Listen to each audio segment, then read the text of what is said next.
people just think like Kid Rock spit me out of his womb and I ended up in Kenny Chesney's lap, right? Like, and then that was it. Like, Follow Me, I remember, like in my immediate circle, Camp making fun of me because it was so poppy sounding. Now they care, like, have you written anything new or are you working on anything now? And you're like, well, how much do you want? How much do you need? Like, all of a sudden, everyone's interested in what Dad's doing. All right, give me some Kid Rock stories, man. Like, give me some. Do you know how many NDAs I've signed? Dude. He doesn't like styrofoam.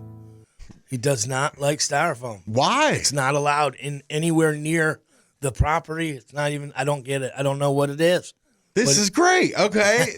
So, because he parties a lot. Yeah. So you would think a styrofoam cup. Why is he so against it? I don't get it, man. I don't know if it's the sound. I don't know if it's the thing, but you're not allowed. There can't be any styrofoam anywhere near him. How long has that been a thing? That's been for as long as I can remember. There's no styrofoam allowed. Okay. So, the little like $4 coolers you can run out of the gas station with just for your travelers. No. There can't be styrofoam. Wow. Have you been to his like White House replica? Yeah. Is that sweet? Oh my goodness. Like it's disgustingly sweet. It's awesome. Great, beautiful home, beautiful house, beautiful. He doesn't do anything like, he doesn't like cut any corners like on anything. So everything is like top notch. Like people wouldn't think probably like, but it's pristine and it's every square inch of that home is fantastic. Wow. Fantastic. It's great. I know. I love it when they're like, have you been to the Southern White House? It does. It's got this big, like, majestic looking. It's a monster, is what it is. But it's awesome. What about Kenny Chesney? Like you work a lot with Kenny Chesney so much that, like, when I started Googling Uncle Kracker, Kenny Chesney, one of the things that came up was, are you guys related? Like, I think maybe they think that you're his uncle or vice versa. What's it like working with him, and how did that relationship start? That was there's always a lot of that. Like, I'll read stuff too here and there, and like the whole I think it's just because of what I've done with Kid Rock and with Kenny Chesney. Like, there's this whole like it's always seems like people just think like Kid Rock spit me out of his womb and I ended up in Kenny Chesney's lap, right? Like, and then that was it. Like, forget anything in between. It doesn't matter, There's no clicks and shares in between any of that, right? Okay. It's just like he's here, he's there, and that's that. Yeah. And, but hooking. When I met Kenny Chesney, it was through Kid Rock. Basically, it was Kid Rock. I'm gonna say Bob. That's his name. So Bob hits me up one day and he's like, "Hey, Kenny Chesney's gonna probably call you, just so you know." And I'm like, "Who?"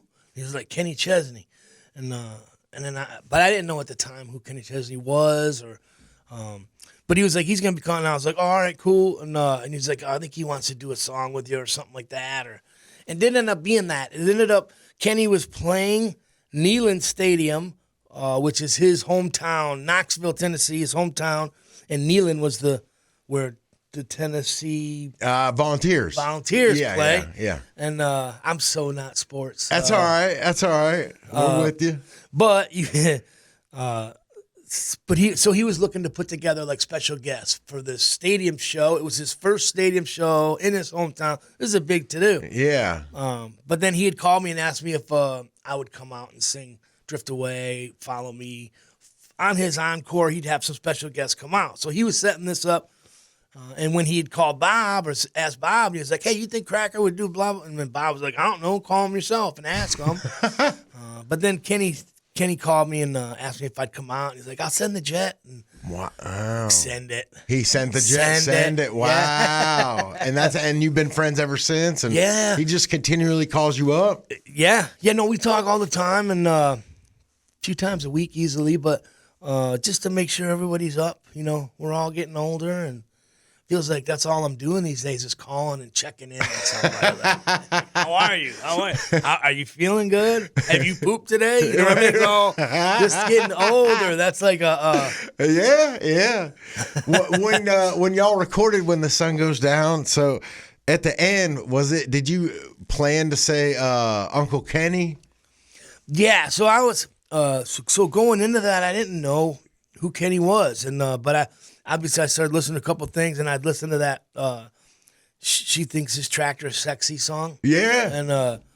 And then so coming out of When the Sun Goes Down, there was they wanted some ad lib, like the song was done, and they came back in with a whatever they call it, and but they just needed some banter, some extra, just some ad libs.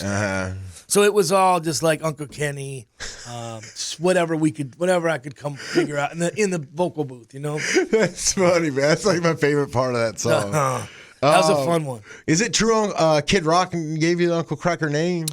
Well, no, it's not true. Kracker was just a nickname. Okay.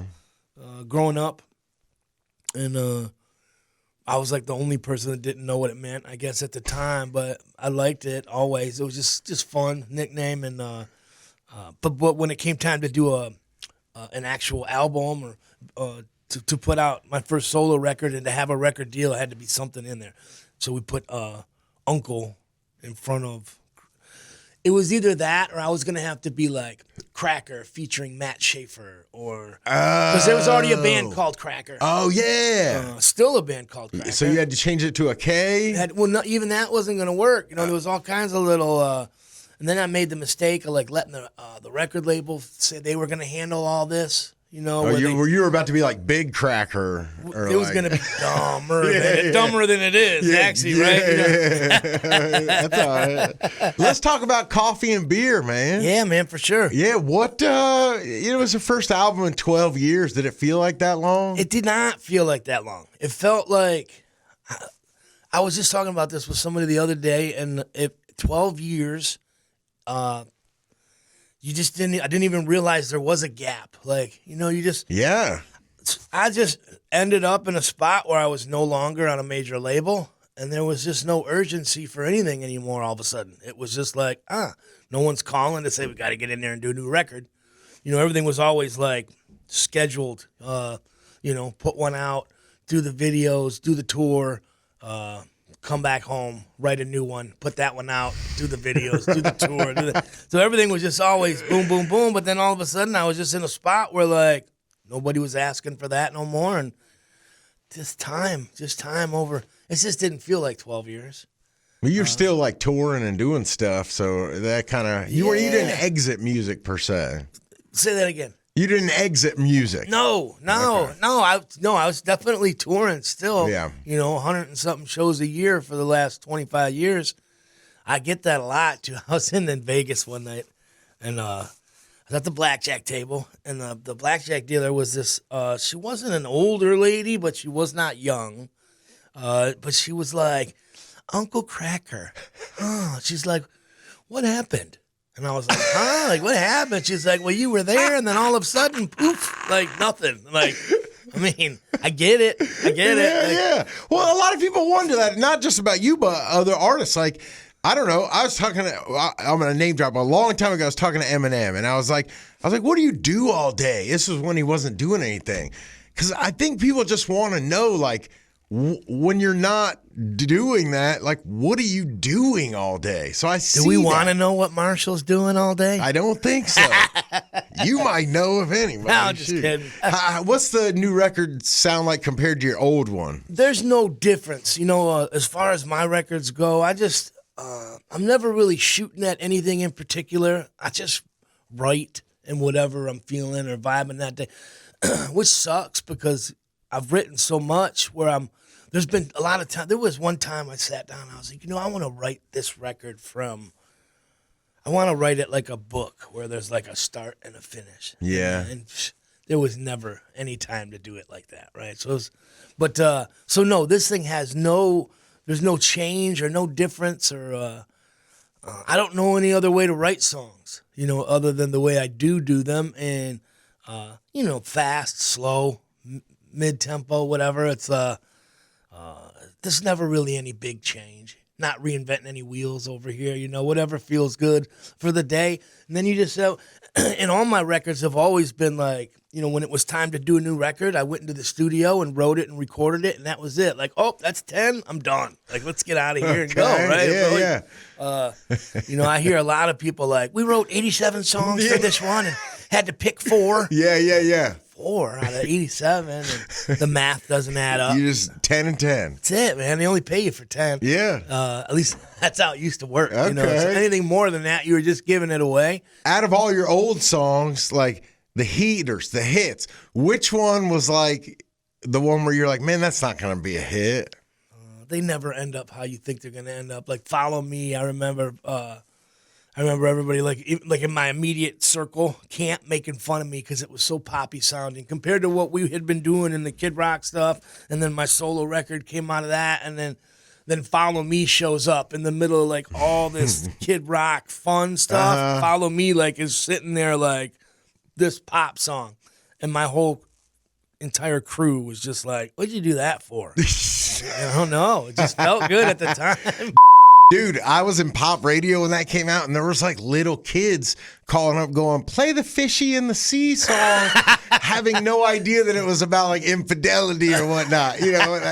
It's those kids now that are older that are looking back, like at those songs. Do your kids care about your older music, or is that a thing? So my kids, my oldest ones are like up there, so they remember me being gone all the time, and they didn't necessarily know why I was always gone on tour, and so they do now look back at all that stuff. But during it, I mean, sure they heard it on the radio and stuff, but they didn't. My kids didn't care. Up until about now, where they're like still in my pocket and, this. So now they care. Like, have you written anything new, or really? Are you working on anything now? And you're like, well, how much do you want? How much do you need? Like, all of a sudden, everyone's interested in what Dad's doing.